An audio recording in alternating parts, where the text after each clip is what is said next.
진토층이 세계는 그것도 이제 설명드릴게요. 이게 38쪽에 보셔요. 38쪽에 보면 이게 층이 진토층 있고 전토층이라고 돼 있어요. 진토층이라는 건 진짜 토양. 그래서 A하고 E하고 B 설명이 맞는 거예요. 설명이. 그림이 틀린 거예요. 그래서 A하고 E, A, E, B가 진토층이에요. 솔룸이라고 해요. 예. 그 다음에 전토층이라고 하는데 거기에 5층이라든가 R층 같은 건 아니죠. 이거는 토양층이 아니에요.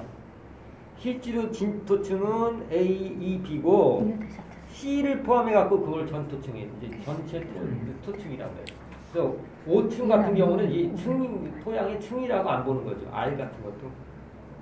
그래서 진토층 정도만 알아두시면 돼요. A하고 E, B가 진짜로 토양 생성 만들어지는 관여하는 특징이기 때문에 진토층. 그 C까지 합쳐서는 전토층. 레고리토 이렇게 얘기해요. 레고리토 이렇게 하시면 되고요. 그 다음에 19번 풀어보겠습니다. 19번 토양 생성에 대한 거 한 문제 정도 나죠. 생성에 대한 건 많이 아시니까. 1번 지형, 식생, 모재, 지형, 시간이 이제 5가지 꼭 알으셔야 돼요. 지형, 식생, 모재, 지형, 시간이 이게 이제 토양을 생성하는데 인자들이에요. 그 다음에 아까 얘기했죠. 성대성 토양은 적극적인 기후하고 식생 이거에 의해서 생성되는 토양. 그 다음에 3번 냉계 수준한 침엽수림에서는 포도질이 생성된다. 되게 중요해요. 그 다음에 4번 고온다습한 화렵수에서는 프라젠이 생성된다? 아니죠. 뭐가 라테라이트라는 게 있어요.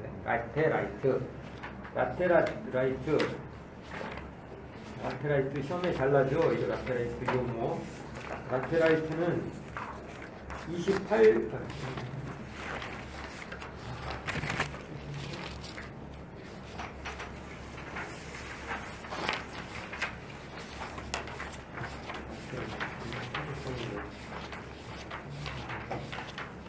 라테라이트는 44쪽 있어요. 설과 알루미늄, 아까 뭐 나트륨이 직접 된다 막 이렇게 했잖아요. 그거 뭐라고 했어요? 염류 직접 토양이라고 그랬죠? 나트륨 토양, 염류 토양, 염류 나트륨 토양 이렇게 구분하라고 그랬어요. 그것들은 그 염류 직접 토양이라고 하는데 철과 알루미늄이 직접 된 거는 뭐예요? 라테라이트 토양이라고 쭉 읽어보시면 그 밑에 맨 밑에서 두 번째 또 라테라이트, 라토졸, 프렌타이트 그런데 라테라이트가 많이 나와요. 이게 철과 알루미늄이 이게 직접 돼서 만든 토양이에요. 45쪽에 보면 이 토양이 막 붉게 돼 있잖아요.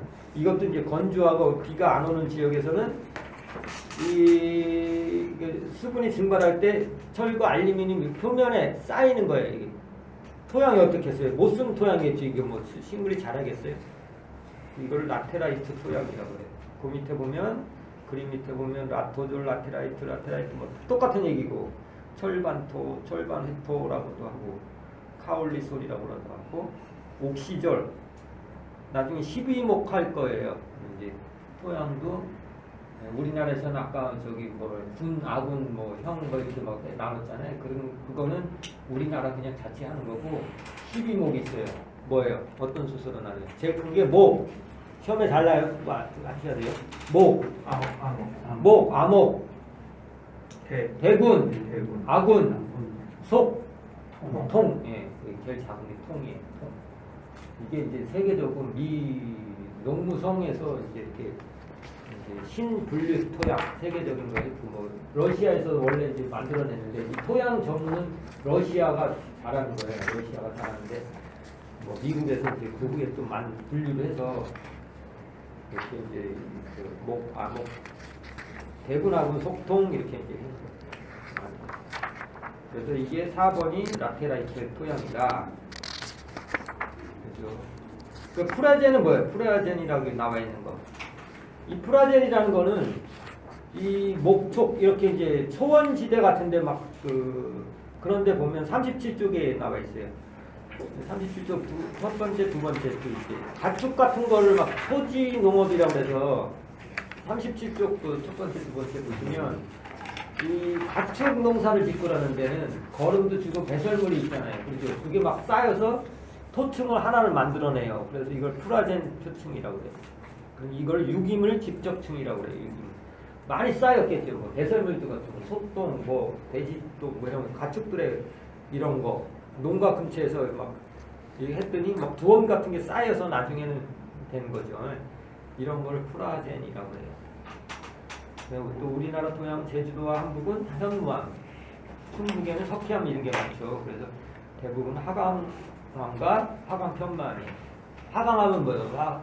마그마가 터질 때 생긴 전 모암이 되죠. 모암 그죠? 하강암. 20번입니다. 아까 한 거예요. 그냥 넘어가겠습니다. 답은 뭐예요? 온도 변화 심하지 않죠. 낙엽 때문에. 살림터요. 그 다음에 또 용적 비중이 커요? 모래사갈 공급이 저기였기 때문에 용적 비중이 작다고 그랬어요. 그죠? 배수성도 양호하고 유기물 함량이 높다. 낙엽 같은 게 쌓여서 유기물 함량이 높고 지표 유출량이 많다. 씻겨 내려가죠. 그 다음에 시엔율 전번에 설명했죠. 그죠? 시엔율. 그러면 1번 토양의 유기태 질소의 무기화 정도를 나타내므로 비옥도를 판정하는 기준이 된다. 시엔율이 그것도 돼요.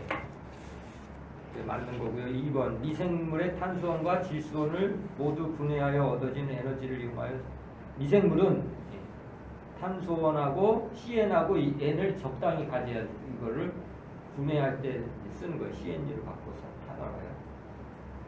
그다음에 3번 질소를 함유하지 않은 유기물은 모두 탄소원인데 미생물에 의해 분해되는 최종적으로 CO2와 물이 된다.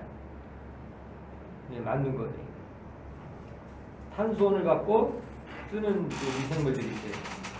그래서 나중에 산소를 흡수해갖고 호흡을 하게 되면 에너지를 얻으면서 CO2하고 물이 생성된다고 그랬어요. 에너지하고. 맞는 거고요. 4번. 탄소와 질소의 함유를 비율로 표시한 건데 미생물의 유기물 분해 정도 또는 진행 상태를 나타내는 거예요. 맞고요.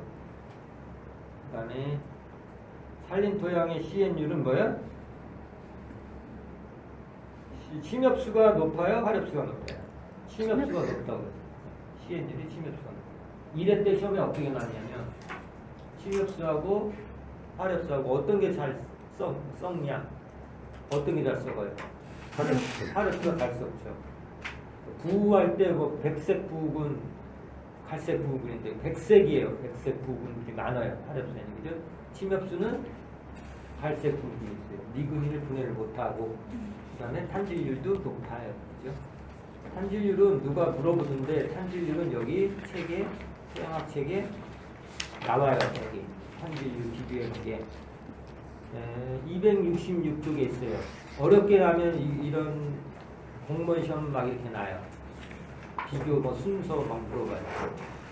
가뭄비나무 톱밥이 제일 탄질률이 높아요. 600. 하렵수 톱밥이 그 다음이 그죠? 그러니까 침엽수가 제일 높은 거죠. CN율이 600 정도 되고 이 농촌 지도사 시험 이럴 때는 막 물어봐요. 뭐 벼의 탄질률은 벼집은 탄질률이 얼마나 되냐 뭐 이렇게 불러보고 막 그래요. 엄청 중요하죠. 박테리아, 곰팡이 같은 것도 한 10 정도 돼요. 탄질률이. 쭉 보시면 돼요.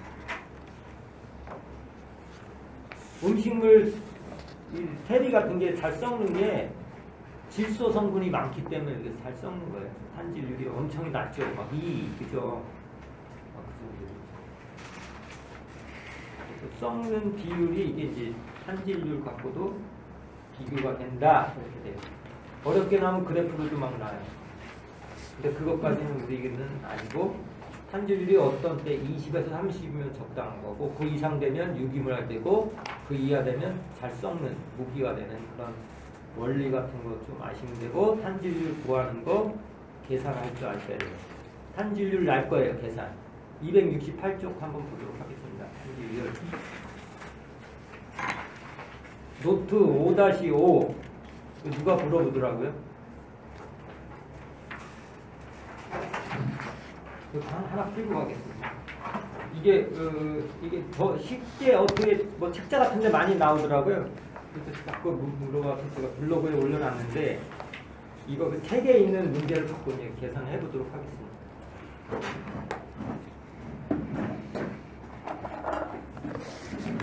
CN율 이게 좀 이걸 개념을 알면 좀 쉬운데 모르면 좀 어려워요. 이게 7급 공무원 뭐 계속 나와요. 여태까지는 CN율 계산하는 거 안 나왔거든요. 나올 수도 있어요. 좀 어렵게 나와요. 다른 거 계산 문제보다도 CN율이 나올 가능성이 있다.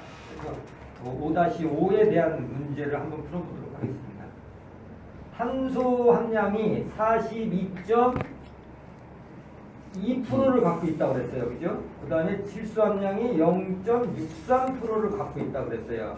그 볏짚이 이렇게 갖고 있는 볏짚이 있는데 볏짚이 100g이에요. 볏짚이 100g. 그러면 실질적으로 계산해 보면 이게 뭐예요? 볏짚에 이게 탄소가 이거, 질소가 이거 그냥 곱해주면 되죠, 그죠? 그래서 이거는 탄소가 볏짚에 42%니까 42.2g이 들어있고, 그죠? 그 다음에 이거는 0.63g이 들어있는 거예요. 이렇게 존재하고 있어요. 여기서. 문제에서 이렇게 시험에 나면 요거부터 계산해. 탄소하고 질소 함량 주어지고 뭐 이거를 뭐 100kg 몇 100g 이렇게 나와요. 문제를 주고 어디서 뒤에부터 이제 헷갈리게 만들어. 뭐냐면 사상균에 의하여 0.35가 분해됐대. 0.35가 이 탄소가 그러면 탄소가 0.35가 됐어. 그죠? 그러면 42.2g 중에 0.35%가 동화가 됐기 때문에 실질적인 거는 14.77g이 남아있는 거예요. 그죠? 탄소가 42g이 있었는데 이게 사상균에서 균에 의해서 이만큼 분해가 돼서 탄소가 남아있는 거예요. 42점 중에서 0.35%가 저기 돼서 14.77g이 나와 있어. 여기까지 계산되죠. 네. 근데 문제는 여기서 이제 여기까지 복잡해져. 근데 여기서 CN율이 뭐라고 그랬어요? CN율이 10이라고 그랬어. CN율. 그죠? CN율이 10이라고 그랬어. 그러니까 C는 여기 있어. 14.77g이라는 게 나왔죠. 그죠? 그죠? 14.77이고, 그죠? 그럼 N은 뭐예요? N은 1.477이 되겠죠. 그죠? 이게 10이니까, 그죠? 10배니까, 그죠? 이거 나오시나요? 이거에 탄질률이 10이 줬잖아요. 10이 주어졌잖아요. 10이라고. 그러니까 이거는 14.77이니까 10이 되려면 1.77이 되죠. 그죠? 1.77이 돼야지 이게 10이 될 거 아니에요. C가 이렇게 돼 있고 N은 나눠주면 되잖아요. 그죠? 이게 10이 이쪽으로 가면 질소는 이쪽으로 가서 1.477이 될 거예요. 그죠? 여기까지 사실 되시나요? 어렵죠? 네? 기억 안 돼요? 돼요? 되시는 분도 있고 안 되시는 분도 돼요. 10으로 나눠주면 19. 그러니까 넘기면 되죠. 이제 그렇죠. 이게 여기까지는 쉽죠. 여기서 이제 그 프로테지를 해서 해주면 되는데 여기서 이제 변수가 작용했어요.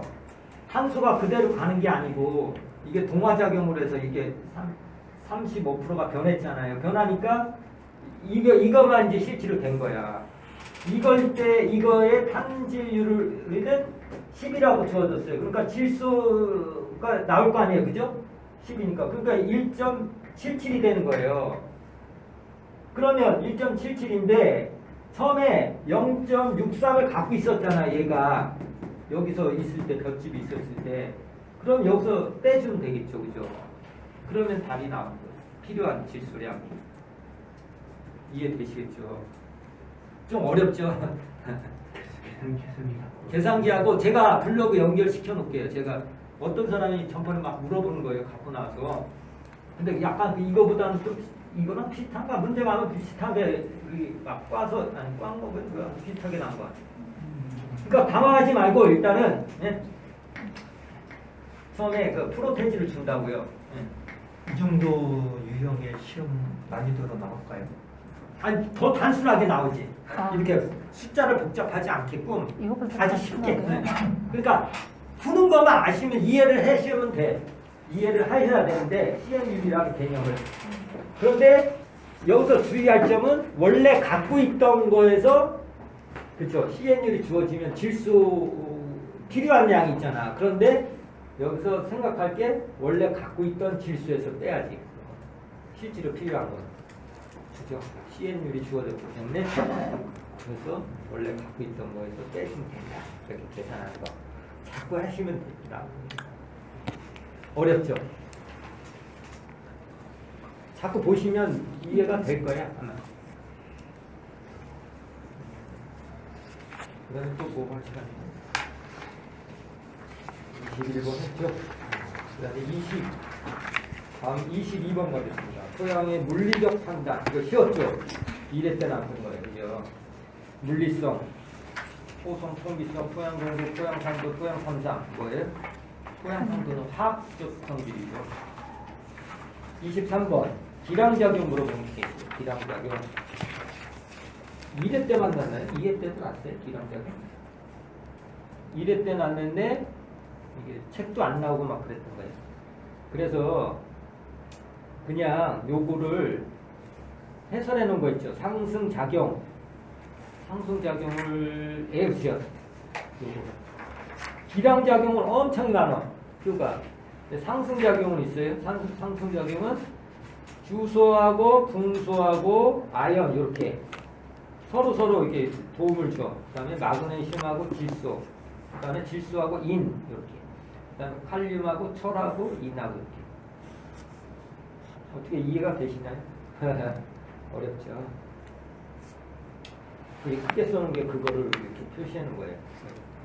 이렇게 써놓은 거를 이렇게 그래서 기량적인. 이거 좀 어렵죠. 상승작용하고 기량작용이 있어요. 뭐냐면 둘이 합치면 역효과 나는 거예요. 맨날 잘 융합이 안 되고 상승효과는 효과를 더 발휘하는 거예요. 자기에 넣었던 그 투여한 것보다 훨씬 더 효과를 발휘하는 게 상승. 기량은 역효과. 는 거를 없애주는 거. 예를 들어서 이제 어떤 게 있죠? 기량작용 같은 게. 이거 없는 거 이런 것들이 기량작용을 하는 거예요. 그래서 칼륨하고 망간 이런 건 친하다고 봐야 되겠죠, 그냥. 칼륨하고 망간하고 철, 인산하고 몰리브덴, 질소, 마그네슘, 주산 마그네슘 이런 거 친한 거예요. 어렵죠. 그래서 한두 개만 외워가지고 또 날지는 안 날지는 모르겠어요. 어렵죠. 그 다음에 24번 계산 문제가 정말 쉽게 났어요. 우리 1회 때는. 2회 때도 또 쉽게 냈어요. 우리는 뭐냐면 1회 때 이 문제가 났어요. 용적 밀도 1.5g, 입자 밀도 2.5g 나오고 토양 깊이 30cm인데 1헥타르의 총 무게는 어떻게? 이렇게 공식을 알아야 되겠죠. 보시면 밀도라는 공식은 뭐예요? 밀도는 부피분의 무게잖아요. 그죠? 부피분의 무게. 그래서 무게를 물어보면 무게는 밀도하고 용적 밀도하고 부피만 곱해주면 되는 거예요. 그죠? 그런데 여기서 용적 밀도 나왔죠. 그죠? 1.5 나왔고 그 다음에 부피를 구해야 되는데 부피는 가로 세로 높이가 부피예요. 그죠? 그런데 1헥타르는 뭐예요? 1헥타르라는 거는 여기서 10,000 제곱미터예요. 10,000 제곱 1태. 그래서 10,000 제곱미터에다가 그 토양 깊이를 해야지 부피가 나오죠. 그죠? 가로 세로 깊이까지 해야 되니까 0.4 리터로 고치면 0.3이 되는 거예요. 그죠? 그래서 이거 그 용적 밀도에 또에 1000을 곱했냐? 이건 어떻게 해요? 그죠? 킬로그램으로 이제 환상을 하기 위해서 이렇게 한 거야. 그러면 이게 이제 뭐가 나오죠? 네. 450만이 나오는데 이걸 톤으로 고치면 또 1000으로 나눠지면 4,500톤이 답은 4번이 되겠습니다. 이해 가시죠? 그러니까 뭐를 아셔야 돼요? 헥타르가 뭐냐? 가로 세로 곱하기 헥타르가 10,000제곱미터다. 10아르도 나올 수가 있어요. 10아르. 10아르는 1000제곱미터. 그러니까 1000제곱미터에 예를 들어서 10아르의 토양의 무게 하면 어떻게 해요? 용적밀도에다가 1000 곱하기 0.3 곱하기 그러면 되죠. 그래고 처음에는 킬로그램에서 이제 톤으로 물어봤기 때문에 톤으로 환상해주면 이렇게 나와요. 이게 제일 쉽게 났던 거예요. 2회 때. 우려를 했었는데 쉽게 났고 2회 때 보니까 저기 용적 수분 함량이 났었어요. 계산한 게 용적 수분 함량하고 용적 밀도인가 그 구하는 식이 있었어요. 그런 거 났었고 계산하는 게 갈수록 좀 어려워져요. 25번 토양의 세계관한 설명이다. 그래서 틀리는 거 1번 세계 따라 주 원인은 유기물과 산화철이다. 맞죠? 토양 유기물이 많고 산화철 같은 게 있으면 색깔이 진하겠죠. 그다음에 덜 썩은 이탄은 보통 갈색이지만 부식과 같이 잘 분해된 유기물은 흑색이다. 맞죠? 이탄은 보통 갈색이다. 부식 같은 거는 흑색이다. 그 다음에 토양색의 표시 방법은 뭐예요? 생명체, 색상 따로 띄우고 명도 슬래시 채도 이렇게 그 책에 있으니까 한번 다시 표시하는 거 보시고요. 한번 보고 할까요? 바꾼 거는 아니니까.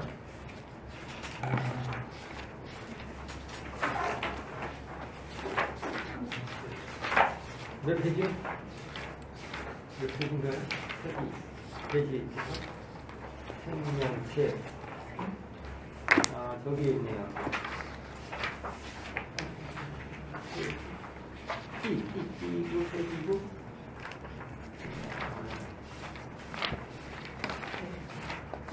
네? 89페이지? 89페이지 보도록 하겠습니다.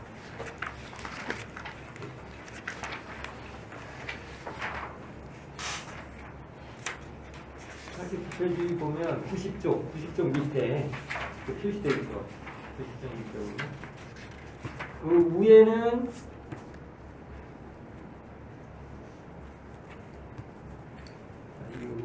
밑에도 표시하는 거 봐요. 생명도 슬래시 채도인데 7.5R 해놓고 이게 색상이고요.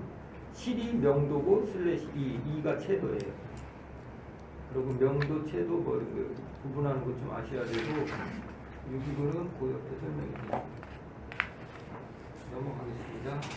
그 다음에 4번 생성 연대가 오래되지 않은 미세 토양의 경우에는 모함과 같은 색을 갖게 된다. 맞겠죠? 그 다음에 산화철의 수화도가 증가하면 수화도라는 게 뭐예요? 물에 녹는 거예요. 수화도. 그러면 황색이 증가되고 반대로 수화도는 반대로 되죠. 수화도가 증가하면 적색이 증가해요. 물에 이제 저기 할수록 물에 이제 뭐라고 그러죠? 같이 섞이게 되면 산화철 같은 게 적색이 증가하고 산화도가 그 해설이 그 뒷페이지에 보면 산화철하고 산원철의 색깔이 있어요. 산화철 같은 경우는 가가 더 많죠. 3가. 이런 거는 산화철은 불포화 상태일 때 적색, 주황색, 노란색이 되고 한원철 같은 경우는 철 2가라고 표시하거든요. 이때는 회청색, 밝은 녹색. 이건 포화 상태. 물속에 완전히 들어갔을 때 이 산화철이 환원철이 되는 거예요. 환원철. 색깔이 이제 청색, 녹색 이렇게 되네요. 산화철은 적색, 주황색, 밝은 걸 띠는데 물속에 들어가서는 녹색, 회청색 이렇게. 부식 같은 거는 오래될수록 짙은 밤색, 검은색을 띠고요. 염류 있다고 그랬어요. 아까 염류 직접 된다고 그랬잖아요. 이런 거 석회 이런 게 많아요. 석고 같은 거는 어떻게 해요? 흰색을 띠게 돼요. 그래서 아까 나트륨 염류 직접 토양 중에서 아까 네 가지 얘기했죠. 그래서 나트륨 텅성 같은 경우는 색깔이 어떻게 돼요? 흑색을 띄어요. 나트륨 성분이 직접되면 흑색이고 염류 토양은요. 지금 나오잖아요. 흰색이 되죠. 염류. 그러니까 나트륨 성분이 많은 염류 토양은 뭐예요? 흑색이 되고 나머지 나트륨 말고 저기 하면 흰색이 된다 이렇게 하시면 돼요. 뭐 화산액토는 당연히 회색이 된다 이렇게 하면 돼요. 그 시간을 한번 좀 보고 교재를 한번 훑어보고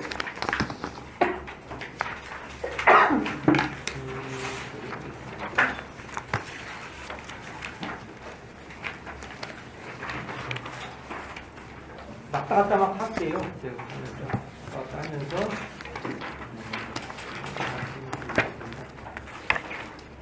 물리에서 많이 나와요. 시험은 물리 쪽에서 많이 나오는데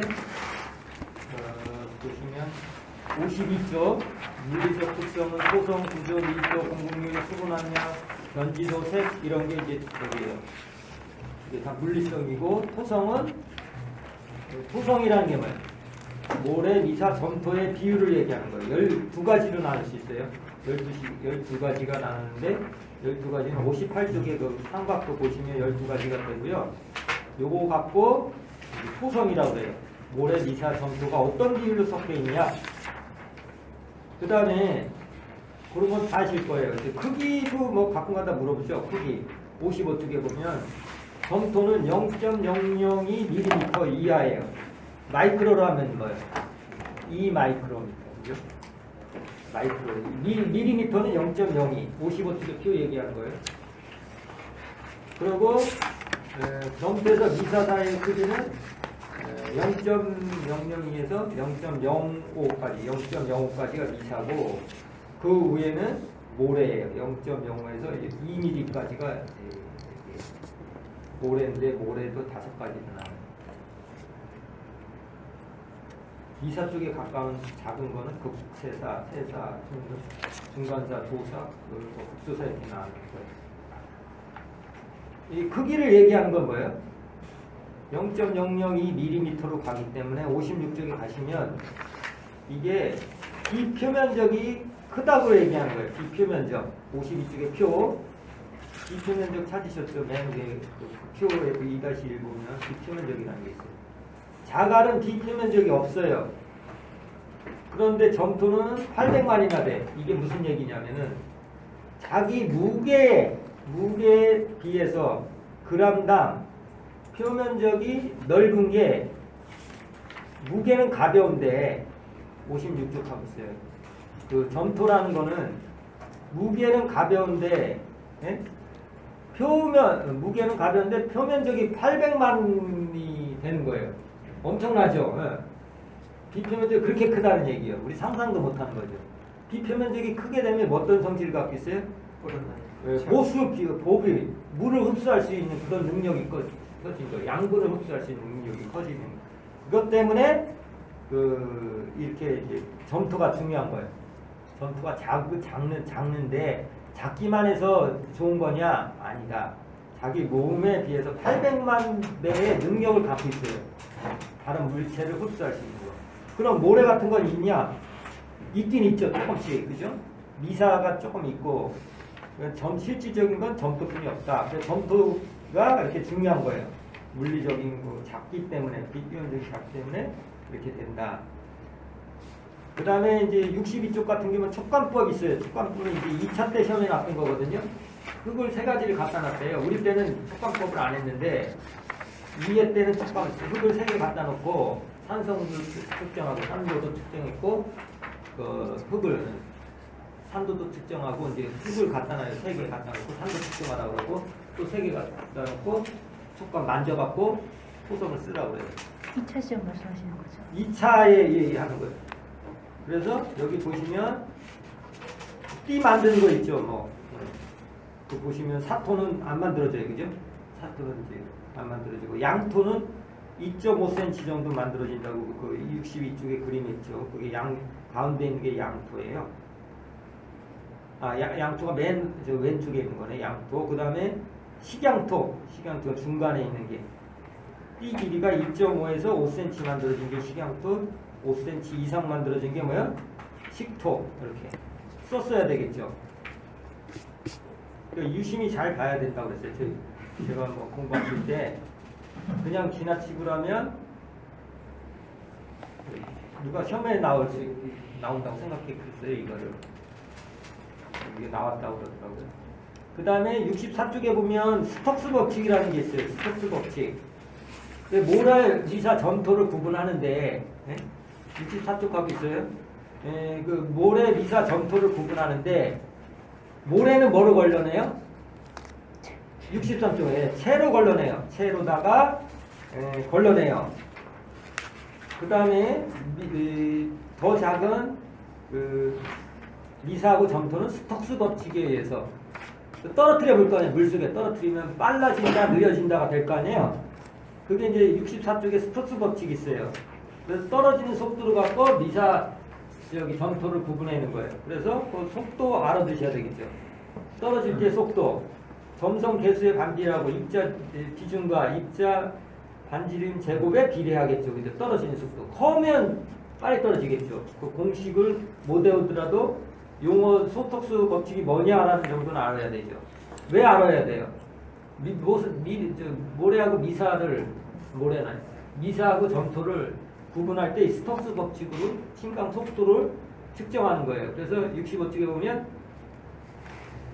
입경이 0.1, 미사는 약간 46초가 걸려요. 여기 그 다음에 뭐 0.02는 8시간이 걸린대요. 10cm 그 1리터짜리 이거든요. 뭐라고 그러지? 거기다 흙을 떨어뜨리면 65쪽에 그림이 얘기하는 거예요.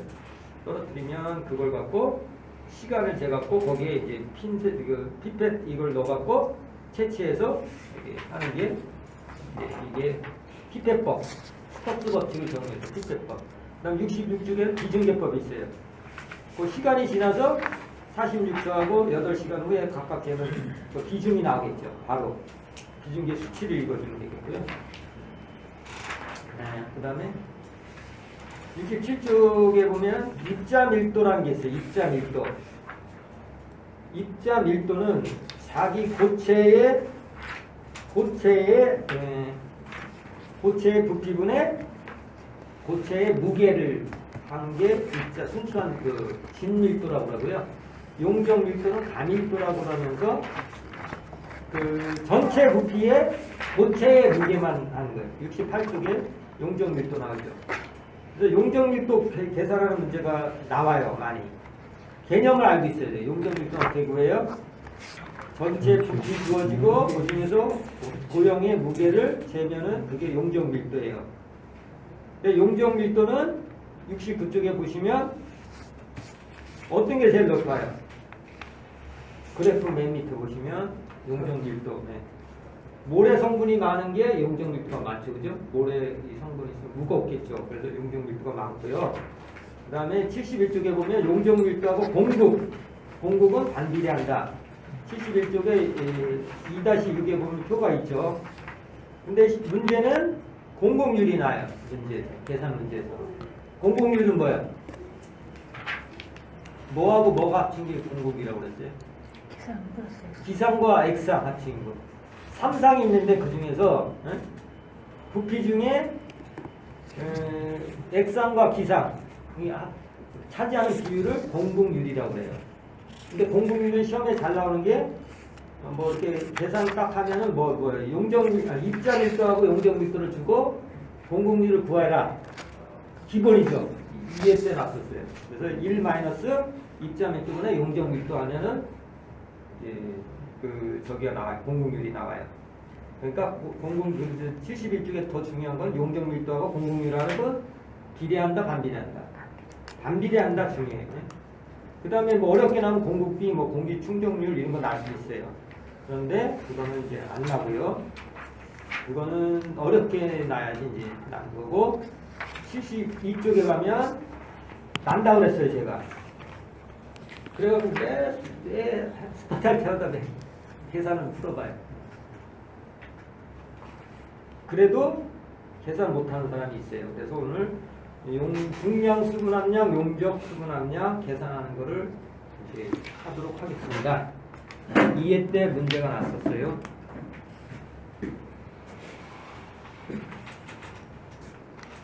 수분 함량이라는 건 말 그대로 토양에 있는 수분의 얘기야, 수분을. 아까 공급이라는 거는 뭐 기상하고 액상이 차지하는 비율, 공급률. 그래서 1-2.1도분의 용적 밀도 이렇게 계산을 하는 거고, 이제 수분을, 토양에 있는 수분을 계산하는 게 두 가지가 있어요. 72쪽에 보면 중량 수분이라는 게 있고 용적 수분이라는 게 있어요. 중량은 그냥, 중량이라는 건 그 자체 그냥 무게. 예. 그러니까 용적 수분 함량, 그 토양 속에 있는 그냥 그 수분의, 건조한 수분에 차지하고 있는 수분을 얘기하는 거고, 용적 수분 함량은 그 부피에, 용적이라는 게 부피잖아요. 거기에 차지하고 있는 수분을 함량 얘기하는 거예요. 그래서 개념을 이제 아시면은 공식으로 이제 외우셔야 돼요. 중량 수분 함량부터 하겠습니다. 중량 수분 함량 공식. 뭐예요?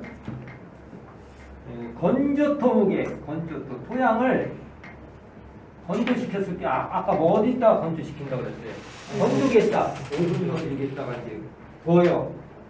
실제로 그렇게 하더라고요. 제가 이제 뭐 경기도 기술 거기에서 시험하는 거 보니까 우리한테 막 시켜요. 그러면 그런 거 건조기에다 넣고 한참 기다리고 그러면 이제 딱딱해지잖아요. 그러면 전후 계산해서 이 흙은 뭐가 뭐 얼마큼 수분이 함유돼 있다 뭐 이런 거 계산해요. 그 중량 수분 함량은 말 그대로 건조토 무게, 건조토 무게분의 수분 무게, 수분 무게의 비율을 얘기하는 거예요. 이건 순수하게 중량이라는 거는 그 무게에 대한, 흙 무게에 대한 그 수분의 무게 비율을 중량 수분이라고 하는 거예요. 그런데 요거랑 약간 차이가 있는 게 용적 수분 함량이라는 개념이 또 들어가요. 용적 수분 함량, 이렇게 용적 수분 함량. 이건 어떻게 해요? 중력 수분 함량을 곱하면 그냥 외우셔. 일단은 개념은 아까 뭐라고 그랬어요? 부피분의 토양 부피분의 전체 면적. 토양 전체 부피분의, 용적이니까 부피분의 수분 무게예요. 수분 부피, 수분이 차지하고 있는 부피, 요게 개념이에요. 그런데 문제에서는 중량 수분하고 용적 수분 함량을 구하라는 거기가 있어요. 우선 중량 수분을 구하고 시험에서 용적 수분 함량을 주어져요. 그냥 곱해주면 돼요. 중량 수분에서 이렇게 나오지 않을 거예요. 그죠? 그러면 여기서 용적 밀도만 곱해주면 돼요. 용적 밀도 곱해주면 해결이 돼요. 아시겠죠? 이해 안 가시면 이 공식을 외우세요. 건조 수분의 수분 무게. 요거는 의미 아시는 요거 용적 수분은 중량 수분, 여기 나온 데에서 용적 밀도가 주어지니까 용적 밀도를 곱해라. 그러면 용적 수분 함량이 나온다. 이해를 하시면 바로 암기를 들어가야 돼요. 원리는 뭐 책에 다 있는데 뭐 그것까지 설명할 시간도 없고, 저 샘플로 들어가겠습니다. 흙을 떠왔어요. 흙을 떠왔어.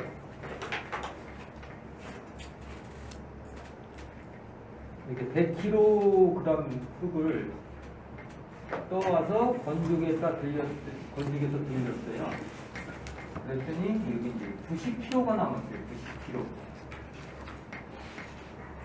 100kg에서 90kg가 남았어요. 다음 중 중량 수분 함량은, 그렇죠. 이제 건조 수분의 공식 외우라고 그랬잖아요. 90. 예, 건조, 토양의 건조한 무게분의 수분인데 여기서 10이 날라갔잖아요. 이게 10이에요. 90분의 10. 그 문제에서는 또 이제 이게 중량 수분 함량 물어보고 용적 수분 함량 줘요. 그러면 용적 수분 함량이 뭐 보통 1.26을 준다. 그러면 어떻게? 용적 수분 함량은 여기 쪽에서 0.26을 곱하면 되겠죠. 90분의 10을 뭐 곱해서 이렇게 나옵니다. 이것도 계산 문제 많이 나오니까 꼭 계산하는 거 연습을 하시면 되겠습니다. 문제 나면은 여기까지 날 거예요. 중량수분 함량, 요소수분 함량, 개념 아시면 돼요. 그 다음에 공국은 중요하다고 그랬어요. 공국은 74쪽 공국이 있어요. 공국이 있는데 개념 다 확실히 알고 가셔야 돼요. 공국. 그래서 그 공국은 뭐 대공국, 중공국, 소공국, 뭐 미세공국이 있는데 뭐 개념 알고 가시면 되고 항상 77쪽 그림 잘 보세요. 이게 모래 성분, 뭐 미사, 전토 막 이제 섞여 있고 모래가 많은 토양이 있고 이제 그림 보시면 79 맨 위에 모래가 많은 게 있고 그 다음에 맨 밑에 거는 점토가 많은 게 있어요. 그러면 공국률은 어디가 높을까요? 라는 그런 문제가 많이 나와요. 그래서 답은 점토. 사양 쪽이냐 점토 쪽이냐 이렇게 그죠? 점토 쪽이 많다 그러는 거예요. 왜냐하면은 모래가 많은 거는 대공국은 많아요. 그죠? 대공국을 차지하는 비율은 많죠. 네? 여기 보면 모래가 많으면 대공국이 많을 거 아니에요. 그죠? 네. 공국이 많아요. 근데 맨 밑에 거 보세요. 미사나 점토 같은 게 많으면 뭐예요? 대공국은 없고 소공국이 많잖아요. 그죠? 맨 위에 거하고 또 비교를 해봐요. 소공국은 적은데 이 점토 있는 데는 뭐예요? 점토가 많은 흙은 소공국이 많죠. 네. 그래 합치면은 맨 밑에 게 더 맨 위에 있는 사양토보다 맨 밑에 있는 점토가 많은 식양토인가 뭐 식토가 더 공국률이 높다. 그런 결론이 나는 거예요. 그죠? 그런 거 이해하셔야 되고요. 그래서 여기 뭐 물어보는 게 있어요. 공국률은 어느 게 사양토가 크냐, 뭐 식양토가 크냐, 뭐 이런 거 물어보는 게 있고 그거 아셔야 되고. 입단은 중요한데 입단에서 중요한 건 뭐냐면 아까 점토들은 서로 이렇게 그 78쪽부터 79쪽에 보면 그 점토는 마이너스 성질을 떴다고 그랬어요. 그래서 그림 A 같은 경우 요거 그림 보시면 중간에 양이온이 들어가 있고 땡기는 거예요. 그죠? 양이오니까 서로 점토가 이게 조개처럼 생긴 게 이게 마이너스잖아요. 토양이. 그러니까 이게 끌어당기기 위해서 이제 이게 입단화된다고 그래요. 이렇게 서로 뭉쳐갖고 이렇게 동글동글하게 막 뭉치는 거예요. 그런 것도 있고 아니면 저기 뭐 알루미늄이 마이너스고 그죠? 그다음에 토양이 마이너스, 알루미늄 플러스고 토양이 마이너스니까 직접 붙는 경우가 있어요. B처럼 뭐 그런 경우도 있고. C가 중요해요. C는 이게 유기물 경우는 어떻게 결합이 되느냐면은 유기물은 플러스다 마이너스다 뭐예요? 유기물 마이너스. 마이너스죠. RCOO 마이너스예요. 그죠? 그러니까 마이너스니까 그 사이에 물이라든가 이런 게 섞여요. 그죠? 마이너스니까 물이 플러스거든요. 플러스하고 이게 그다음에 맨 이제 왼쪽에 있는 거 알루미늄하고 OH2 같은 게 있잖아요. 그거 플러스잖아요. 그게 유기물 같은 게 이제 붙는 거예요. 플러스니까 유기물이 마이너스하고 붙고 또 중간에 물이 있어서 또 알루미늄하고 붙고 막 이런 식으로 유기물도 입단화가 되고 뭐 그런 식으로 돼요. 그 다음에 유기물 D 같은 경우도 유기물이 양이온하고 붙고 양이온이 또 토양하고 붙고 이런 식으로 입단화되는데 그거 뭐 이해만 하시면 되고 그래서 이제 이거 입단화를 하고 뭐 이렇게 형성하는데 방해하는 게 있어요. 뭐가 방해해요? 그 79쪽에 저 나트륨에 대한 성질을 갖고 있어요. 토양에서는 나트륨은 무조건 나쁜 역할을 해요. 나쁜 역할을 한다고 생각해요. 왜? 나트륨은 수화도가 커요. 수화도. 뭐냐면 이렇게 입단을 시켜야 되는데 점토하고 막 양이온 같은 게 붙어야 되잖아요. 근데 수화도가 크다라는 거 중간에 읽어보시면 나트륨 수화도가 커갖고 뭐예요? 물로 가려져. 그러니까 물하고 친해 얘는. 수화도라는 게 물하고 친해 얘는. 그래서 다른 양분하고 붙는 게 아니라 물하고 붙어지기 때문에 물이 가려지는 거야. 점토, 토양 입단을 못하게. 그러니까 이거는 분산을 시켜. 나트륨은. 그래서 토양에서는 나트륨은 나쁜 역할을 한다. 왜? 수화도가 크기 때문에 그렇다. 그렇게 했는데 그 밑에서 네 번째 줄 밑에서 이런 거 뭐야? 알루미늄, 칼슘, 마그네슘은 다가이온에서 이제 전하가 크고, 그죠? 그 다음에 수화 반지름 이런 건 작아요, 그죠? 나트륨은 크지만은 이런 건 작아. 그렇기 때문에 그 입단을 시키겠죠. 그런데 나트륨은 수화도가 커서 수화도가 작아야 되는데 물하고 친해서 이제 수화 그 반지름이 크다고 그랬잖아요. 그 커서 분산 효과를 시킨다. 그런 거 분명 아십니다. 그래서 문제 나오면 혹시 나올 수도 있어요. 나트륨에 대한 거 뭐 이렇게 나오면 무조건 나쁜 거다 이거예요. 나트륨 입단을 방해한다. 나머지 유기물 같은 경우는 아까처럼 이렇게 저기를 해요. 그래서 입단을 촉진시키고, 그다음에 한 거는 넘어갔고요. 견지성이라는 게 있어요. 견지성. 토양은 86쪽입니다. 86쪽부터 87쪽 이쪽까지 있는데 토양은 딱딱해 있는 상태예요. 근데 물을 넣으면 어떻게 돼요? 약간 조금 부드러워져죠. 또 조금 더 넣으면 딱딱한 상태를 강성이라고 그러고 87쪽 강성이라고 그러고 조금 더 물을 넣으면 어떻게 해요? 이세성이라고 해요. 약간 깨트리스 그 경운하기 좋은 정도. 그 다음에 물을 더 넣어요. 그러면 그 물이 차륵 뭐 공작 시간에 뭐 차륵 갖고 만들잖아요. 물이 적당히 넣어야지, 그죠? 너무 많이 넣으면 안 되고 적당하게 넣으면 뭐 모양 자기가 원하는 대로 만들 수 있잖아요. 그거를 소성이라고 그래요. 소성. 소성이 나올 수가 있어요. 그래서 원래 돌아가지 않는 성질이다. 그래서 88쪽 설명 이쪽 있죠. 그 물이 최소 이렇게 들어갔을 때 이제 소성이 생기는 걸 소성 하한, 소성 한계 이렇게 얘기하고, 물을 조금씩 넣다 보니까 흐트러지네 이게. 그거를 액성 한계, 소성 사한 이런 똑같은 얘기예요. 그 사이를 소성 지수라고 해요. 그래서 가끔가다 시험에 나는데 소성 지수가 큰 거, 몽골리나이트, 일라이트, 하울리나이트, 카울리사이트, 가수, 하울리사이트 안 외워도 되겠죠. 앞에는 2대1이고 뒤에는 1대2다. 그러니까 소성이라는 건 뭐, 2대1 같은 경우 수분을 함유할 수 있는 그게 커요. 근데 카올린 같은 거, 비팽창에 이런 거는 소성이 적겠죠. 그래서 소성 순서 묻는 시험이 좀 갖고 가다 나고요. 날지 안 날지는 모르겠고, 소성 지수 뭐 이런 개념은 아셔야 되죠. 소성이라는 게 뭐예요? 소성 하한, 소성 상한 사이를 얘기한다. 물을 해서 변하지 않는 그 사이. 어렵게 나오면 계산하는 게 나고요. 색은, 토양색은 쭉 읽어보시고요. 그 다음에 97쪽이 중요해요. 97쪽.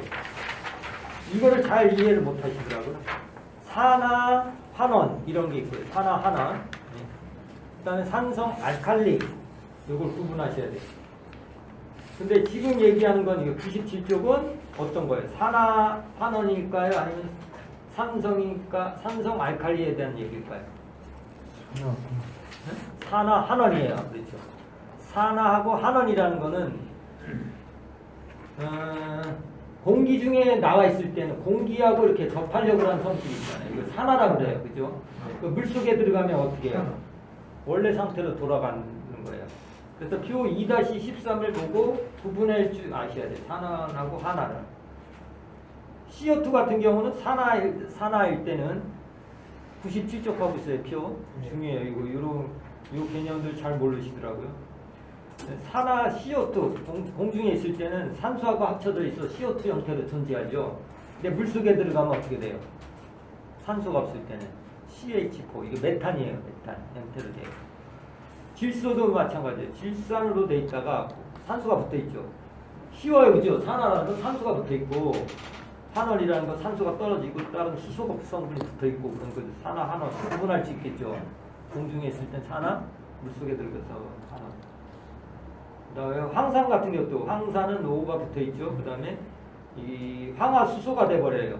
물 속에 들어가면 황 같은 게 황 자체로도 되고 또 황화수소도 되고. 철 같은 경우는 뭐예요? 아까 산화 상태는 가가 높아진다 그랬죠. 물어볼 수가 있어요. 철 산가하고 철 이가 산화냐 환원이냐 상태를 물어봐요. 아까 뭐라고 했어요? 산화일 때 색깔 같은 것도 변할 수 있고 그죠? 반응이 틀려지죠. 철 이가는 또 환원 상태이니까 색깔도 틀려지고 그런 거. 또 망간도 마찬가지예요. 산화 상태는 가가 높아져요. 삭가고 환원 상태는 이가나 삼가가 돼요. 그게 이제 그 저기예요. 산화가 중요한 거는 뭐예요? 뿌리 같은 게 만약에 습기에 찬다 그러면 무슨 상태가 되는 거예요? 뿌리 같은 게. 근데 수목 같은 게 뿌리에 탄다. 환원이죠. 네. 그럼 나빠지는 게요. 왜? 호흡도 못할 뿐 아니라 습하게 되면은 아까 이산화탄소가 뭘로 변한다고 그랬어요? 메탄가스 같은 게 변한다고 그랬죠. 물속에 들어가면 그죠? CO2 같은 게 메탄으로. 메탄이 안 좋은 거예요. 이런 게 된다거나 뭐 질산도 뭐 이런 거 안 좋은 거 있죠. NH3 같은 거, 그다음에 H2 황화수소 같은 것도 유해해요 식물에. 그다음에 환원 상태 되면 용해가 되는 성분이 있어요. 뭐가 있어요? 네?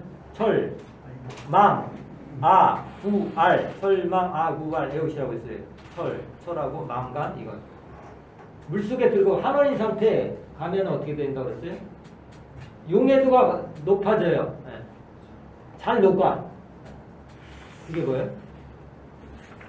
이게 이제 이런 것들이 이제 물에 녹게 되면은 이제 나쁜 피해를 줘요. 그래서 황 같은 거는 이제 이렇게 환원 상태 되면 황화수소가 돼서 여기 철, 망, 뭐 아연, 불이 뭐 있죠. 뭐 불용성 화학물을 섭취하고 뭐 식물이 금속이온의 흡수를 뭐 저해한다든가 표면에 침전돼 갖고 산소 흡수를 못하게 이제 방해를 해요. 이렇게 철망 뭐 이런 것들이 그렇게 되는 거예요. 그 밑에는 읽어보시고 그다음에 토양의 뭐 온도 뭐 이런 거 아시면 돼요. 토양 온도 중에서 99쪽에 보시면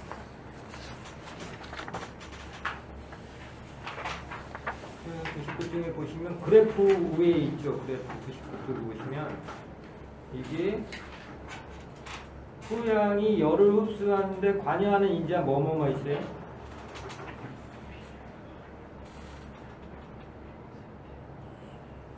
이거 있죠. 혐오 나겠죠. 5가지. 기열, 열 전도도, 토양색, 토양 이거 경사도 뭐 이런 게 나겠죠. 그것도 있고 또 이제 그 밑에 보면 비열이라는 게 있어요. 비열이라는 건 1g을 1도씩 올리는 거를 비열이라고 그래요. 그래서 토양 중에서 수유, 무공 이렇게 오시라고 그랬어요. 수유, 무공.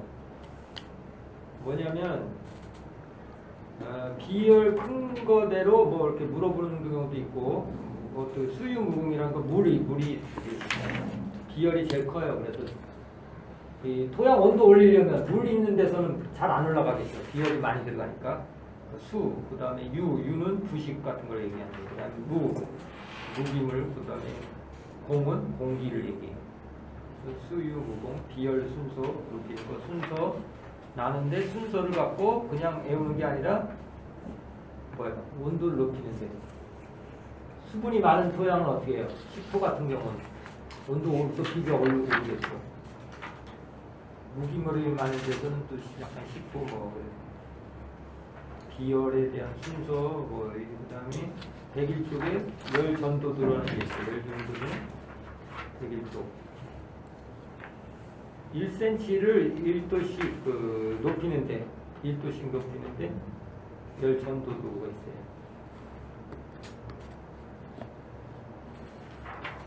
무수 부공 이렇게 오세요. 무수 부공. 이것도 무기물, 그 다음에 물, 부식, 공기 이런 순서로도 열 전도도 높이는데 차이가 있어요. 대기 쪽에 보시면 뭐 사토가 토양의 입자가 클수록 높고 뭐 사토, 양토, 식토, 이탄토 순이다. 열 전도도는 건조한 토양보다 수분한 토양의 열 전도가 높다. 뭐 이런 정도 아셔야 되고.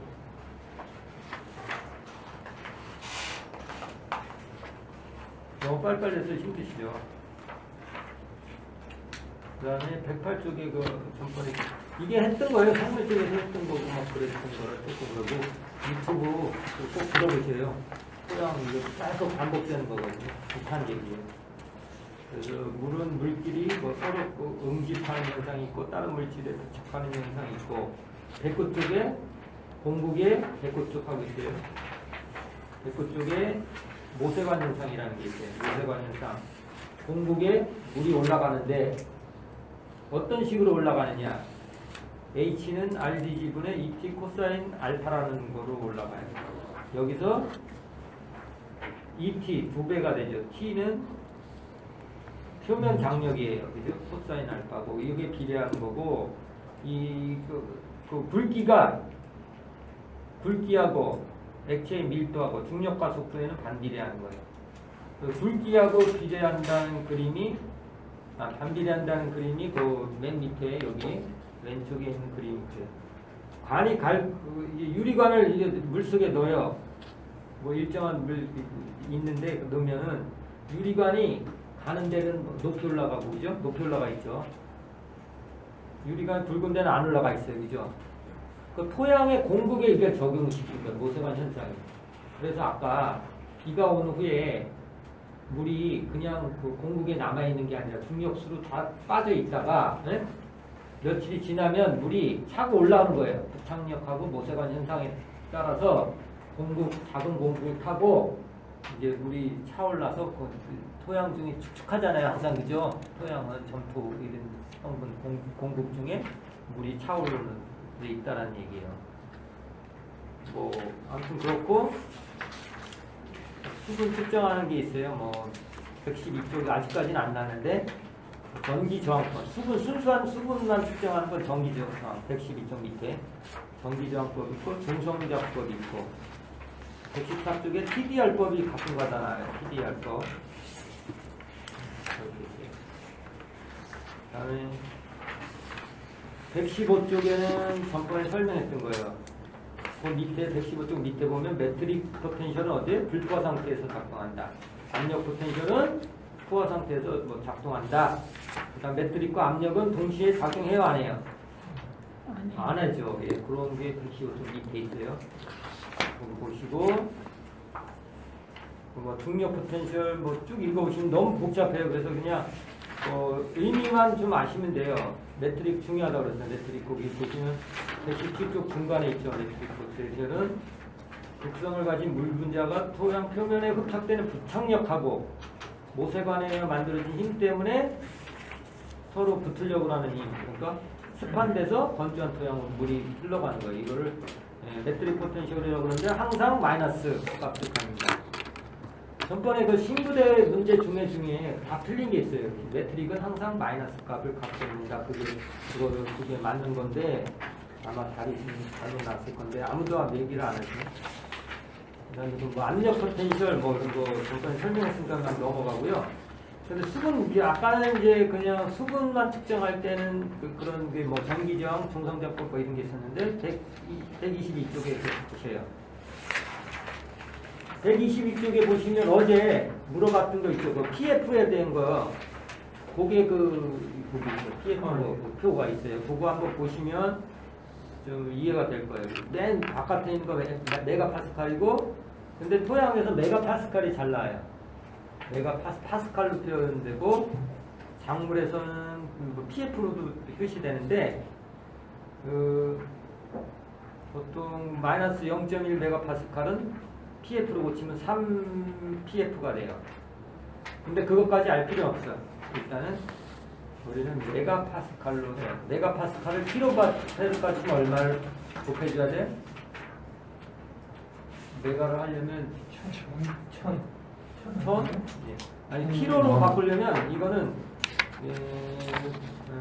메가를 키로로 바꾼다. 잠깐만. 어떻게 돼요? 천을 곱해주면 돼요. 그죠?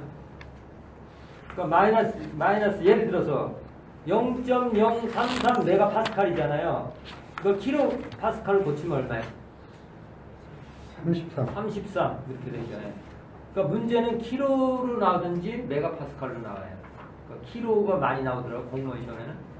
우리도 어렵게 나오면 이거 뭐 메가파스칼을 뭐 킬로파스칼 뭐 이렇게 나요.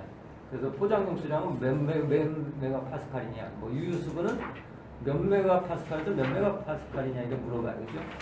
그러면 메가파스칼로 물어보면 0.033 메가파스칼에서 1.5 메가파스칼까지가 유효수분이고, 킬로파스칼을 물어봤을 때는 33 메가파스칼에서 1500 킬로파스칼로 이렇게 계산을 하면 된다, 이렇게 하면 되겠죠. 포텐셜 측정하는 거 시험에 잘 나요. 아직 저기에서는 안 났는데 측정기가 있거든요. 이런 게 텐시오메타법이라는 게 있어요. 123쪽 보면 텐시오미터법. 이 수분, 포텐셜을 재는 거예요. 어떤 원리냐? 이 텐시오미터법에는 그 세라믹 컵에 수분이 있어요. 그러면 그거를 토양 속에 넣으면 이게 포텐셜에 의해서 이동하잖아요. 건조 토양일 때는 어떻게 해요? 그 세라믹 컵에 있는 수분이 높으니까, 포텐셜이 높으니까 건조한 토양으로 가는 거예요. 이런 거를 그 메트릭 포텐셜을 이용해서 측정하는 게 뭐예요? 1번 텐시오미터, 2번 사이클로미터, 뭐예요? 1번 텐시오미터. 바로바로 찍어야 돼요. 바로바로 나오셔야 돼요. 텐시오미터인가? 이거 들어봤던 얘기인가? 메트릭을 사용해서 뭐 했는데 뭐 어떻게 됐나? 그림은 얘기한 것 같은데 계속 모르시면 안 돼요. 네. 그리고 사이클로미터도 있고 뭐 상대 습도를 해서 측정하는 거고요. 아까 표 중요하다고 그랬죠. 127쪽 잘 이해하셔야 돼요. 용어도 하셔야 되고, 유효 수분은 어디까지고 모세반수는 어디까지고 뭐 그런 거, 못 쓰는 수분은 뭐고, 이렇게 표를 눈으로 이미지도 그리셔야 돼요. 그래서 그리시면서 127쪽 하고 있어요. 그럼 여기서 수분 당량은 그렇게 중요한 건 수분 당량은 중간에 있기 때문에 유효 수분에 포함된다, 이렇게 생각하시면 돼요. 수분 당량은 뭐냐면 이 흙을 떠갖고 흙을 떠요. 측정을 하는데 어떻게 펴? 뭐 텐시오미터 이런 거를 측정할 수도 있잖아요. 근데 이거는 이제 수분 당량은 이제 원심력을 사용해요. 원심력 막 1000배, 1초에 막 1분인가? 1분에 1000으로 막 돌아가는 게 있거든요. 그 원심력을 이용해서 걷다 흙을 넣어요. 그러면 속도가 빠르니까 흙들에서 수분이 막 떨어져 나가잖아요. 그때 쟁게 수분 떨어져 나가고 남아있는 수분들이 이제 수분 당량이에요. 그런데 이게 세보니까 식물이 쓰기에 적당한 토양이다. 그래서 중간에 유효 수분 함량에 포함되어 있죠. 수분 당량. 네. 수분 당량이 유효 수분처럼 설명이 나올 수도 있어요. 그러면 헷갈리지 말고 유효 수분이다. 이거는 쓸 수 있는 수분 당량이다. 이렇게 하시면 돼요. 그래서 포장용 수량 0.033 메스칼부터 생육하기에 적합한 토양 수분합니다. 이렇게 알아두시면 되겠습니다. 그 다음에 위조점이라는 게 128쪽 하고 있어요. 위조점은 시들시들해서 다시 돌아오지 않는 점이다. 1.5 메가파스칼이다. 숫자 알아두셔야 되겠죠. 위조점 시들시들하다. 죽어서 하는데 초기 위조점, 영구 위조점인데 여기서 얘기하는 거는 영구 위조점을 얘기하는 거예요. 1.5 메가파스칼. 그게 그 사이가 포장용 유효 수분 아니고 포장용 수분이 좀 위조점 사이, 그걸 유효 수분이라고 돼 있고요. 이게 이제 가끔가다 물어보는 사람이 있어요. 표 129쪽. 그래서 흙마다 포장용 수량이 있을 때 수분 함량이 다 틀려요. 사양토 같은 경우는 129쪽 플러스 3-3을 하고 있어요. 3-3을 하고 있어요.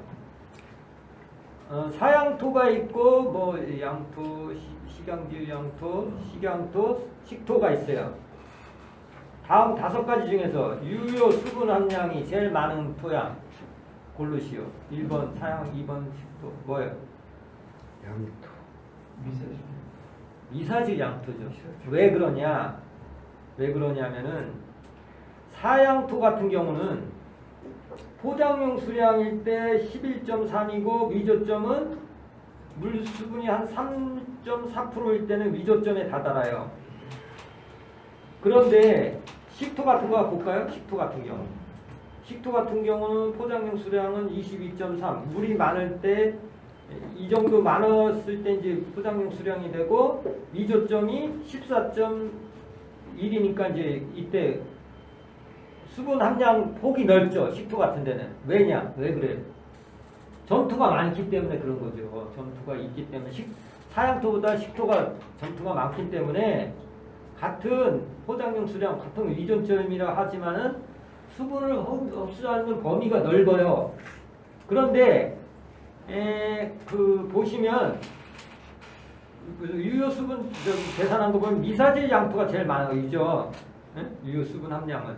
그 원인은 어떻게 있냐면 130쪽에 있어요. 그 설명이. 그래프가. 3-22가 있어요. 어떠냐면은 포장용 수량이 늘어날 때는 이렇게 곡선을 그리고서 늘어나요. 곡선을 그리면서 늘어나고 미조점에 다다를 때는 이 직선을 그리면서 나타나요. 그 사이가 유효 수분이잖아요. 포장용 수량은. 그러다 보니까 이 폭이 제일 넓은 데가 왜요? 미사질 양토가 제일 넓은 거예요. 우리가 계산으로 하면 그냥 식토가 가장 유효 수분이 많을 것 같잖아요. 그런데 포장용 수량하고 미조점이 이렇게 다다른 게 직선으로 된 게 곡선으로 이렇게 하다 보니까 결국은 미사질 양토가 유효 수분 함량을 제일 많이 갖고 있더라 이거예요. 의미 좀 아시겠나요? 네. 좀 어렵죠. 자꾸 읽어보셔야 되고 안 되면 뭐 해보는데 131쪽이 아까 했던 거예요. 오븐 건조가 뭐 결합수, 결정수고 흡수수가 흡수수. 흡수수는 건조기로 돌렸을 때 제거되는 거고 결정수는 제거 안 되는 거고 모세관수는 공국에 그 반지름에서 그거에 의해서 이제 생기는 거고 중력수는 자유수라고 또 해요. 그냥 자유롭게 해요.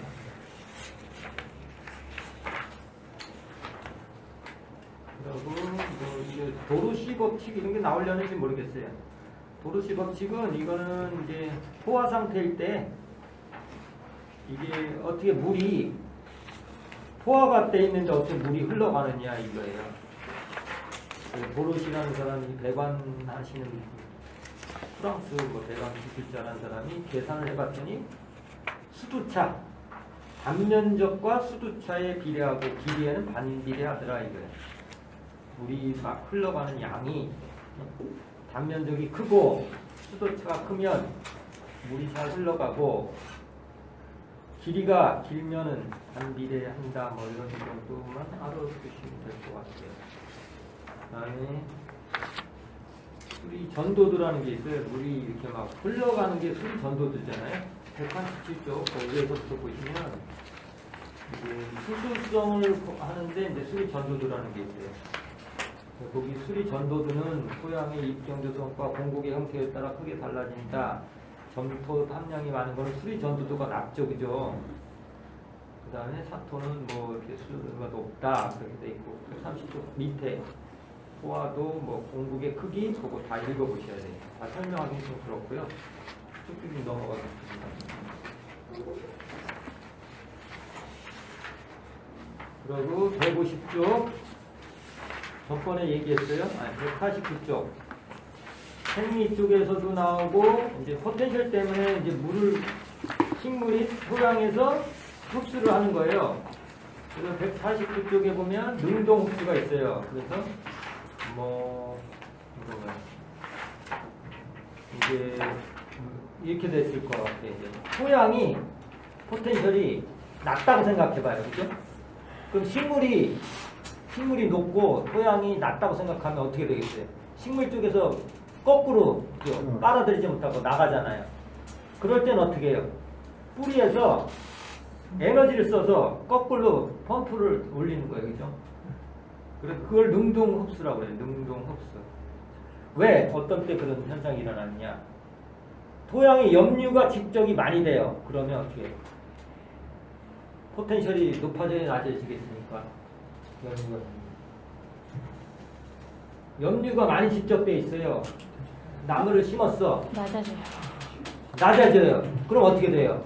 그때는 어떻게 해야 되겠어요? 식물이 흡수를 못하죠. 양분도 흡수 못, 수분도 흡수를 못해요. 왜냐하면 토양이 포텐셜이 낮기 때문에 저기 식물보다. 그럴 때는 능동 흡수를 하게 돼요. 뿌리가 에너지를 사용해서 이렇게 해야 돼요. 그럴 때를 이제 능동 흡수라고 해요. 근데 능동적 흡수라고 하고 수동 쪽은 뭐 등산에 의해서 자동적으로 토양이 제일 수분이 많기 때문에 자연스러운 현상에서는 토양이 수분이 포텐셜이 높고 공기가 제일 낮고 그다음에 중간에 식물이 중간 정도 되기 때문에 그걸 통해서 물이 흘러간다. 그래서 150쪽이 그거예요. 이게 흘러가는 거죠. 그래서 0.033이라고 했어요. 그죠? 포장용 수량 뭐예요? 0.033 메가파스칼이라고 그랬죠. 네. 그래서 이제 뿌리는 어떻게 1 마이너스 1, 물과는 마이너스 1.2, 2푼 2, 대기는 마이너스 94.3, 94.3 뭐 이렇게 돼요. 그러니까 이 높이대로 막 흘러가는 거예요. 하시면 되고요. 이제 토양 화학하고 끝내도록 하겠습니다. 지금 토양 화학이죠. 점토광물이라고 그랬어요. 점토광물은 어떻게 생성돼요? 점토광물은 모양 큰 바위 덩어리가 뭐 앞으로 앙배가 있어요. 그냥 여기서 하고 얘기해야 되는데 앞으로 큰 바위 덩어리가 풍화를 받겠죠. 부서져요. 그래서 뭐가 돼요? 1차 광물이 돼요. 처음에는 1차 광물. 네? 1차 광물이 되고 1차 광물이 더 쪼개져 화학적인 뭐 붕괴나 이런 걸 거쳐서 2차 광물이 되는 거예요. 2차 광물은 즉 1차 광물을 모재라고 그러고 1차 광물을 맨 앞에 있던 암석을 모암 그 다음에 1차 광물을 모재 근데 모재가 이제 또 화학적 붕괴 이런 거 받아서 이게 2차 광물이 돼요. 2차 광물은 뭐야? 점토 광물도 2차 광물에 포함이 되는 거예요. 점토 광물도 2차 붕괴받아서 2차가 되는데 점토 광물들은 어떻게 해요? 규칙적으로 생성이 돼요. 아주 작게 막 0.002mm가 되는데 그 구조를 봤더니 뭐예요? 규소 살면체하고 알루미늄 살면체들이 연결이 돼 있더라 이거 1대1로 그게 알루미늄 살면체, 규소 살면체 그리고 뒤에 보시면 되는데 이 점토 광물이 규칙적으로 돼서 결정질 이렇게 얘기해요. 결정질 규칙적이다. 결정질 결정질에 뭐가 있어요? 점토질 광물로 되어 있는 1대1, 2대1 다 그게 규칙적이고 철이나 뭐 알루미늄 이런 걸 봤더니 이거는 규칙적이지 않은 거야. 철이나 뭐 부식이나 이런 걸 봤더니 이거는 비결정형 광물이라고 해요. 알로판, 뭐 몽물리오나이트 뭐 이런 게 있어요. 그래서 비결정질은 나중에 하겠지만 아까 얘기했죠. 저기 뭐지? 이런 거는 저기 영구 전화를 띄지 않아요. 그죠? 가변 전화. 그러니까 변해요. 이거는 pH에 따라 막 변하는 거고. 이 점토 광물처럼 이렇게 규칙적으로 생성된 거는 꽉 조여져 있어서 저기를 못하기 때문에 영구 전화, 동형 전화, 뭐 동형 치환 이렇게 표시를 해요. 그래서 158쪽에 보면 규소 삼연체 구조 돼 있어요. 이건 다 이해하시죠? 가운데 규소가 하나 있고 산소가 4개가 둘러싸여 있어요. 158쪽 하고 있어요. 그림. 규소 삼연체하고 알루미늄 팔면체가 돼 있다는데 우선 규소 삼연체는 어떻게 구조가 돼 있냐. 당구공을 4개를 산소로 보고 그걸 붙였을 때 그 사이에 틈새가 있잖아요. 그 작은 저기가 규소가 들어가는 거예요. 근데 규소는 몇 가예요? 4가. 플러스 4가예요. 산소는 마이너스 2가예요. 근데 마이너스 2가가 4개가 있으니까 마이너스 8이죠. 규소는 플러스 4가 가운데 있어요. 그럼 이 전체적인 규소는 몇 가를 띄어요? 마이너스 4가를 띄게 되겠죠. 이해 다 하신 거죠? 그렇게 이어진 거 하나 하고 또 알루미늄 팔면체가 있어요. 알루미늄 160쪽에 있어요. 160쪽에. 이거는 산소가 6개가 있는데 그 안에 쏙 들어가는 게 뭐가 있어요? 알루미늄이라는 게 쏙 들어가요. 당구공을 하여튼 이게 이제 당구공을 6개 팔면체가 나와요. 이렇게 면으로 친다고 팔면체. 이거 규소는 사면체가 나오고요. 그래서 알루미늄 팔면체라고 불러요. 산소는 실제로 6개 있어요. 6개를 딱 맞춰보니까 면은 8개가 나오고 아까처럼 계산하면 돼요. 알루미늄 3가예요. 플러스. 나머지 산소 6개니까 2, 6, 12. 그러니까 마이너스 9가가 돼요. 그런 게 합쳐지니까 어떻게 돼요? 토양이 이게 전투 광물이 생성된 거잖아요. 2차. 그러니까 전투 광물은 마이너스를 항상 띄는 거예요. 음이온을 띄고 있다고 보는 거예요. 그러면 비결정기는 뭐예요? 주로 1번 양이온을 띈다, 2번 음이온을 띈다. 나머지 알루미늄이라든가 철 같은 게 전투 광물, 아니 그 2차 광물로 변했어. 그걸 뭐예요? 부식 같은 거예요. 주로 마이너스를 띈다. 아까 그랬잖아요. CO 마이너스 뭐 이렇게 돼 있잖아요. 부식 같은 경우죠. 나머지는 이제 뭐 뒤에 있는데 그래서 161쪽이 이렇게 규칙적으로 돼서 마이너스를 띈 걸 동형 치환, 이온 치환 뭐 이렇게 표시를 해요. 변할까요? 안 변할까요? 이거 까가 안 변하겠죠. 이거는 그래서 태어날 때부터 이렇게 규칙적으로 딱 붙어서 태어났기 때문에. 그래서 뭐 166쪽 카올리나이트 1대1 카올리나이트 거기 규소 사면체하고 알루미늄 앞에 있는 게 알루미늄 팔면체고 뒤에 있는 게 아니 앞에 있는 게 규소 사면체 뒤에 있는 게 여기 알루미늄 팔면체 1대1 뭐 하고 비팽창형 팽창형 구분할 줄 알아야 되겠죠. 처음에 아까 문제 풀어본 것처럼 됐고 이 결정형은 172쪽에 있어요. 그거 보시면 돼 있어요. 비결정형에 대한 거는 뭐 이모골라이트 그 다음에 173쪽에 알로판 있고 그렇죠. 알로판은 그런데 원인이 없대. 173쪽 보면 그 pH 의존적이라고 그랬어요. 음전하를 갖고 있다. 양이온 교양이 CVR 했을 때 엄청 크죠. 그거 크다라는 거 있고 우리나라 제주도가 알로판이라는 얘기예요. 양이온이 교양이 크다. 그거 하시면 되고 비표면적 전투 광물 엄청 크다고 그래서 174쪽이요. 전투 광물의 특징 영구전화 아까 동형 치환하고 똑같은 얘기고요. 177쪽은 그래프가 어렵게 나오면 나올 수가 있어요.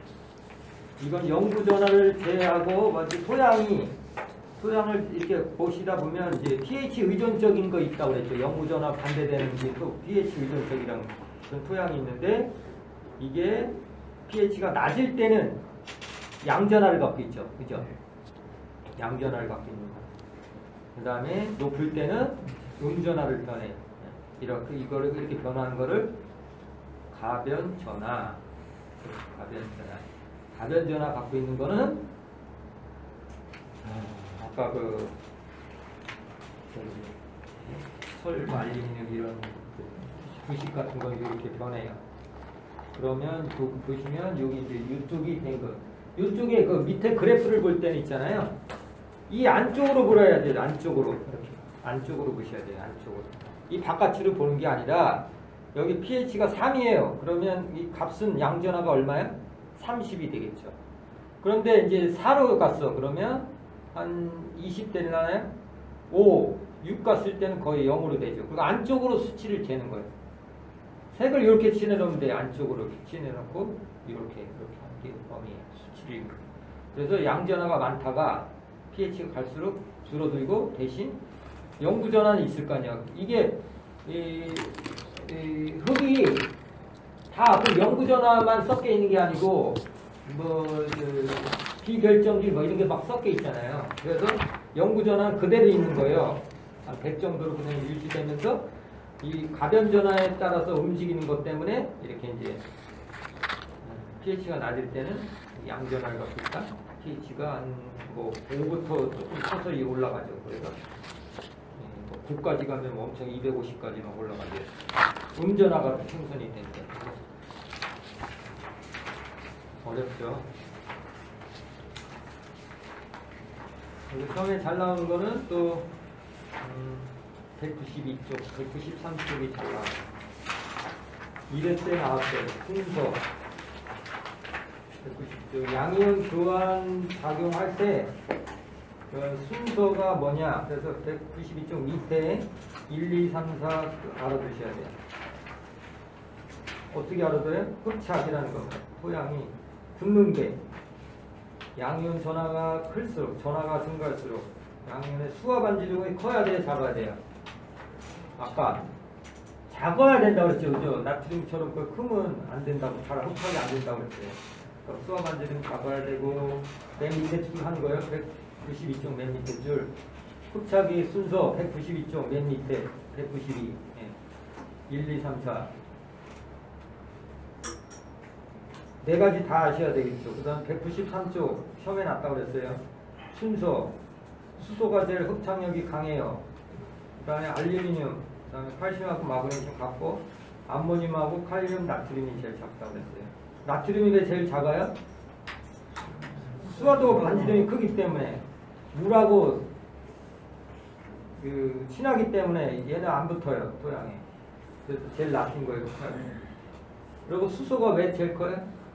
수소는 원래 붙어 있어요. 토양 저기에 염류가 없을 때 그냥 수소 플러스들이 이제 붙어 있다가 양이온 교환이라는 게 뭐예요? 칼슘 플러스가 옆으로 오잖아요. 그럼 수소가 비껴져요. 칼슘 같은 게 두 개 있다잖아요. 그럼 수소가 두 개가 떨어져 나가고 칼슘 하나가 붙는 거예요. 그럼 가로다 이렇게 붙어버려야 돼요. 토양으로. 그 개념 아시겠죠? 여기까지 하고 정리하면서 뭐 궁금하신 거 정리하도록 하겠습니다.